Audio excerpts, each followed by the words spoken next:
नमस्कार, good morning, सुप्रभात। आज का दिन शनिवार। भगवान शनि देव की कृपा आप सबों पर सदैव बनी रहे। शनिवार का मतलब सैटर्न प्लैनेट से है। सैटर्न प्लैनेट का कलर ब्लैक है। आज का शब्द है संदेह, डाउट। देखिए, विज्ञान पैदा होता है चेतना से, चेतना पैदा होती है संदेह से, और संदेह पैदा होता है जिज्ञासा की शिक्षा से। बाइबल में आदम और ईडन की कहानी तो आप सभी लोग जानते होंगे। जो बंधु नहीं जानते हैं उनको मैं बता रहा हूं। ईडन का जो बगीचा था उसमें भगवान प्रकट हुए, परमात्मा स्वयं प्रकट हुए और आदम को बोले कि तुम जैसे चाहो मजे के साथ इस बगीचे में रह सकते हो, लेकिन ख्याल रहे, ध्यान रहे, ये जो पेड़ हैं ये नॉलेज ऑफ ट्री है, ज्ञान के वृक्ष हैं, इनके फल तुम मत खाना। इनके फल चखोगे तो तुम पाप के भागीदार होगे, इस बगीचे से तुमको निकाल कर फेंक दिया जाएगा। दोस्तों, मुझे लगता है कि भगवान ने ये बात नहीं कही होगी। ऐसा प्रतीत होता है कि भगवान ज्ञान के दुश्मन है। तो क्या आपको लगता है कि भगवान ने ये बात आदम से कही होगी? नहीं, ये तो उन पुरोहितों का काम है। उन पुरोहितों ने मनुष्य के मन में, आदम वो पहला व्यक्ति था इस धरती पे, उसके मन में पहले से ही भ्रांतियां डाल दी गई, उसके मन में ही पहले से ही नौटंकियां डाल दी गई। भला कोई ज्ञान के फल खाने से, कोई ज्ञानी होने से क्या अपराधी होगा, पापी होगा, दुखों का कारण होगा? ऐसा कभी हो सकता है? कभी नहीं हो सकता। ये तो हमारे पुरोहितों के द्वारा ये गढ़ी एक कहानी थी जो आदम को उस फल को खाने से रोकना था। फिर जब जिस चीज को रोका जाता है, मन उसके प्रति और जागृत हो जाता है, मन उसको और चाहने लगता है। तो फिर आदम को जैसे ही भगवान ने रोका, उसकी इंटरेस्ट बढ़ती चली गई। आप देख लो, आप मान लो इस शहर में या किसी शहर में या किसी गांव में, किसी कस्बे में कुछ वृक्ष हों और सबों को बोला जाए कि एक वृक्ष का फल मत खाना और बाकी वृक्षों का आप फल खा सकते हैं, खूब खाओ। तो बाकी वृक्षों के फल सब बेकार हो जाएंगे, सड़ जाएंगे, कोई नहीं खाएगा। जिसको आप मना करोगे उसी पर भीड़ जुट जाएगी कि क्या बात है, जरा खा कर तो देखो, क्या मजे की बात है, क्यों मना किया जा रहा है। उसी तरह से आदम के मन में भी विभिन्न तरह के संदेह पैदा हुए और वो खाया, उन्होंने खाया। फिर आदम के खाने के बाद उसको बगीचे से निकालकर फेंक दी गई। आपको मालूम है कि हम मनुष्य आज दुखों का जो हमारे ऊपर कारण है, जो हम पीड़ित हैं, जो परेशानी में है, जो समस्याओं में है, उसका कारण है कि जब पहला इंसान इस धरती पर आया, मतलब हमारे पूर्वज उस धरती पे आए तो ज्ञान का जो वृक्ष था, ज्ञान का फल नहीं खाना था, वो ज्ञान का फल उन्होंने खाई। इसीलिए हम मनुष्य जोनी, ये जो हमारा मानव का जो जन्म है, ये सभी दुखों का कारण है।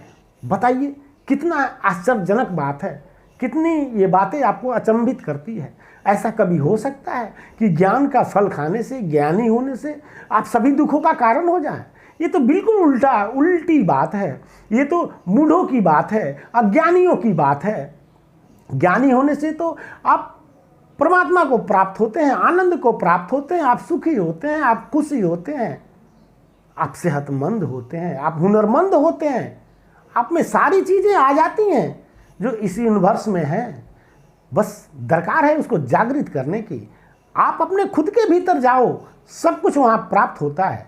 फिर यहाँ आप ध्यान दीजिए कि भगवान भी कभी किसी मनुष्य को ज्ञान का फल खाने से रोक सकते हैं, लेकिन ये कहानियाँ गढ़ी गई हैं ईसाई पुरोहितों के द्वारा कि आप फल खाओगे तो आपको यहाँ से निकाल के फेंक दी जाएगी। मतलब ज्ञान के फल खाने के कारण ही हम मानव आज इस धरती पे दुखी हैं। कितनी भ्रांतियाँ, किस तरह की भ्रांति फैलाई गई, आप समझदार हैं, समझ सकते हैं। तो दोस्तों, संदेह में ही विज्ञान पैदा होता है। बच्चे की जिज्ञासा, बच्चा अपने बाप से पूछता है, बच्चा अपने पिता से पूछता है, पापा ये ऐसा क्यों है, ये वृक्ष हरा क्यों है, क्या हम चांद को हाथ में ले सकते हैं या नहीं ले सकते? ये दुनिया कैसे बनी? फिर बाप बेटे को, बच्चे को डांटता है, फटकारता है, अरे तुम चुप रहो, तुम कुछ मत बोलो। बच्चे का प्रश्न खत्म ही नहीं होता, एक के बाद एक।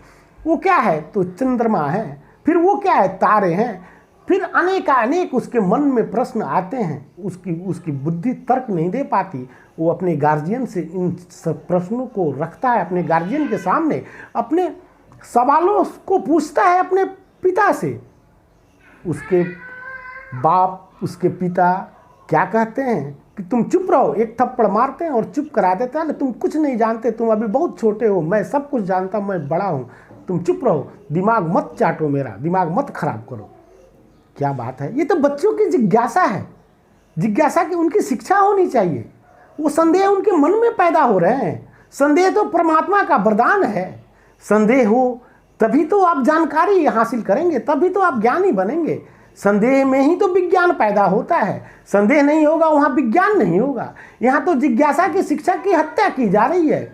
बच्चे में जो जिज्ञासा उत्पन्न हो रही है, बच्चे में जो संदेह उत्पन्न हो रही है, उसके पिता के द्वारा उस बच्चे की जिज्ञासा की हत्या हो रही है। और फिर वो पिता अपने पुत्र से श्रवण पुत्र होने की अपेक्षा रखता है। क्या समझदारी है हम अभिभावकों का, आप समझ सकते हैं। तो दोस्तों, संदेह से ही विज्ञान पैदा होता है। संदेह तो होना ही चाहिए। संदेह परमात्मा का वरदान है। लेकिन इस संसार में, समाज में अज्ञानियों की भीड़, अज्ञानी नहीं चाहते कि ज्ञानी हो, ज्ञान को लोग जाने।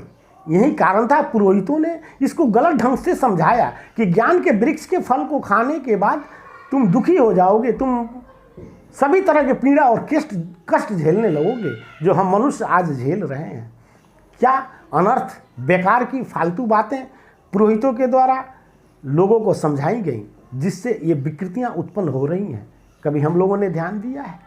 ज्ञान यहाँ तो मूढ़ों की जमात चाहिए, अज्ञानियों की जमात चाहिए। पुरोहित, राजनेता, धर्म गुरु, सभी के सभी आचार्य, एक से एक बड़े बड़े फकीर, संत, सभी लगे हुए हैं इन नौटंकियों में, इन भ्रांतियों को गढ़ने में, जिससे आप सही चीज़ की जानकारी हम लोगों को नहीं हो। सही चीज़ की जानकारी तो होती ही देर सवेर, लेकिन वहाँ पहुँचने में आपको टाइम लगता है। जो समय जो जितना लग रहा है उस बनिस्बत तो कम लगता है। लेकिन ये भ्रांतियाँ फैलाई गई हैं आपने निजी स्वार्थ की वजह से। डाउट तो होना ही चाहिए। यहाँ पुरोहितों के द्वारा, विद्वानों के द्वारा, पंडितों के द्वारा, साधुओं के द्वारा कहा गया है कि आप संदेह करोगे पाप है, शैतान है। शैतान ने उस मनुष्य को, उस आदमी को, जो पहला आदमी आदम था, उसको शैतान ने चढ़ाया, शैतान ने उसको बहकाया, तब उसने ज्ञान के फल खा लिए और सभी दुखों के कारण है। बताइए क्या समझदारी है? शैतान का मतलब यहाँ संदेह से है। उसने संदेह किया। आप संदेह करते हैं तो आप शैतान को बुला रहे हैं, आप शैतानियत पे उतर रहे हैं। इसलिए संदेह करना पाप है, ये हमारे धर्म ग्रंथों में समझाया गया है। जबकि ऐसा नहीं है। संदेह में ही तो विज्ञान का जन्म होता है। जहाँ संदेह होगा वहीं विज्ञान होगा, और विज्ञान ही तो सत्य खोजता है। संदेह होगा तब आप जान पाएंगे, और विज्ञान पैदा होगा तभी तो सत्य की खोज होगी। यहाँ दोनों अलग अलग हैं। पुरोहित कहते हैं संदेह मत करो, संदेह करना पाप है, तो फिर विज्ञान ही पैदा नहीं होगी, फिर आप सत्य की खोज नहीं कर पाएंगे। तो ये भ्रांतियां हैं, ये दोनों की बीच भ्रांतियां हैं, जिसके कारण दोनों मिल नहीं पाते। जबकि अगर सच्चाई पे चली जाए, सत्य पे चली जाए, तो संदेह होना ही चाहिए। संदेह परमात्मा का वरदान है।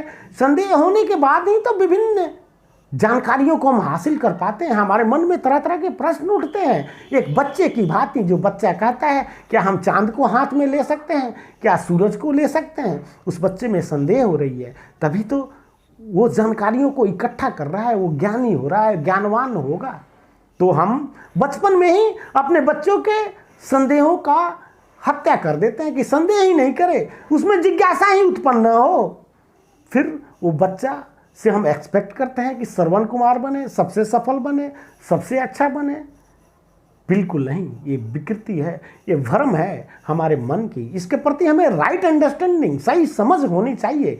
तब आप संदेह के मार्फत से विज्ञान को पैदा करेंगे और आपके बच्चे पढ़ाई के प्रति जागरूक होंगे, इंटरेस्टेड होंगे, अपने काबिलियत पर ध्यान देंगे, अपने काबिलियत को बढ़ाएंगे, अपने क्षमता को बढ़ाएंगे। जब आप अपने काबिलियत को बढ़ा दिए, अपने क्षमता को बढ़ा दिए, तो इस ब्रह्मांड में, इस दुनिया में, क्या कहूँ, इस ब्रह्मांड में कोई ऐसी प्रतियोगिता नहीं है जिसमें आप प्रतियोगिता में फाइट होने से पहले ही सेलेक्ट हो जाते हैं, आपका वहाँ रजिस्ट्रेशन है। तो इतना कॉन्फिडेंस आप में भर जाता है, इतना आत्मनिर्भर आप हो जाते हैं, इतना आत्मविश्वास आपके अंदर आ जाती है कि आप प्रत्येक प्रतियोगिता में एक पोजीशन के साथ उत्तीर्ण होते हैं। तो दोस्तों, संदेह होना ही चाहिए। अपने बच्चों को कृपया तरह तरह के जिज्ञासा उनके मन में है, प्रश्न उठे तो उनका सीधा सरल संतोषजनक जवाब दें। तब आपके बच्चे समझदार होंगे, जिज्ञासा की शिक्षा उनको ढंग से होगी, उनके अंदर विज्ञान पैदा होगा, उनके अंदर व्यवहार पैदा होगा, उनके अंदर सामाजिकताएं पैदा होंगी, उनके अंदर वो मनुष्य का प्रत्येक गुण पैदा होगा जो परमात्मा ने हमें प्रदान की है, खुश और आनंद में सेहतमंद रहने के लिए। तो दोस्तों, आज के लिए बस इतना ही।